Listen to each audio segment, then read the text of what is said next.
Welcome to Prabhu maths education அப்படியே நம்ம சேனலில் கண்டினியூஸாக ஃபாலோ பண்ணி உங்களுக்கு தேவையான நிறைய அப்டேட் ஆன் டைமில் கொடுத்துட்டு இருக்கோம்.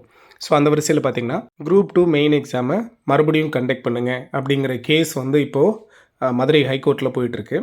ஸோ அதில் நேற்றுக்கு விசாரணையில் பார்த்தீங்க அப்படின்னா டிஎன்பிஎஸ்சி தரப்புலேருந்து இதுக்கு என்ன சொல்கிறாங்க அப்படிங்கிறதுக்காக டிஎன்பிஎஸ்சி ஒரு விரிவான பதில் மனுவை உடனே தாக்கல் பண்ணுங்கள் அப்படின்னு சொல்லி இந்த மனுவை வர்ற 26ஆம் தேதி வரைக்கும் இந்த விசாரணையை ஒத்தி வச்சுருக்கிறாங்க.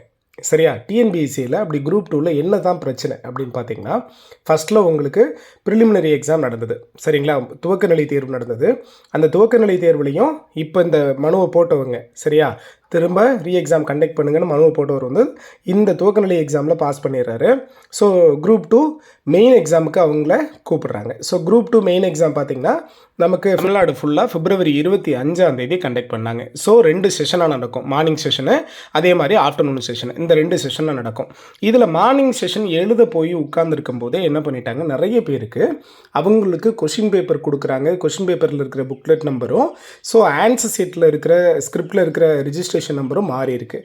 இது நிறைய சென்டர்ஸில் நடக்குது. ஸோ இந்த குளறுபடியை நிறைய பேர் ஃபில் பண்ணிட்டாங்க. அதுக்கப்புறம் அவங்க இன்விஜிலேட்டர் சொல்லி ஸோ இதை சேஞ்ச் ஓவர் பண்ணுற இந்த குளறுபடி நடக்க ஆரம்பிக்கும் போதே ஸோ இதிலேயே தேர்வர்களோட மனநிலை முழுமையாக அதில் போயிடுது. ஸோ தேர்வு நேரம்ங்கிறது ரொம்ப தள்ளி தான் ஆரம்பிக்கப்படுது. சரிங்களா? காலையில் தூங்க வேண்டிய எக்ஸாம்ங்கிறது கிட்டத்தட்ட 10:45 தான் காலையில் எக்ஸாமை கண்டக்ட் பண்ணுறாங்க.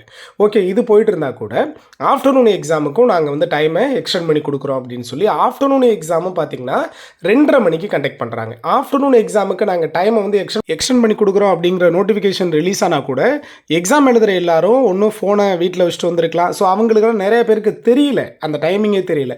அவங்க ஆன் டைமுக்கு போய் ஸோ அங்கேயும் நிறைய குளறுபடி ஆகி ஸோ இது மாதிரியான நிறைய குளறுபடிகள் இருந்ததுனால ஸோ இந்த எக்ஸாமை ரீகண்டக்ட் பண்ணுங்கள்.